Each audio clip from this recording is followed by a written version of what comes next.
কিন্তু শরীর থেকে একটু ভালো নেই। ঋষভ বলছে আপনি কি করেন? বলো আমি আমি একটা হাউস কিচ্ছু ওয়াইফ। করি না, আমি কিচ্ছু করি না। হাউস ওয়াইফ যাকে বলে রান্না বান্না করি বলেই তো তোমাদেরকে রান্না বান্না করে করে তুলে দেখাই গো। এই ঘরের কাজ করতে করতে আমি জানো বিনা পেমেন্টে কাজ করি যাকে বলে। কিছু করলে হয়তো জীবনে ভালো হতো।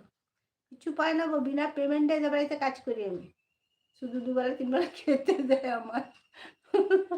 ওই জন্য ফাঁকে ফাঁকে আমি ইউটিউব চ্যানেলটা খুলেছি খুব মানে করে অনেক আশা নিয়ে খুলেছি যে আমাকে অনেক লোক চিনুক বা আমার পাশে থাকুক। যাই হোক আমি যেন আগাতে পারি, তোমরা আমার পাশে থেকো।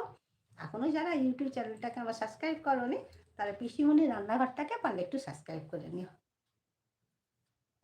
তাহলে তো ভালো লাগবে বলো। আর সকাল থেকে রাত 12টাও যেই হয় কাজ করি, তার ফাঁকে ফাঁকে একটু ভিডিও করতে ভালোবাসি বলে করি। আবার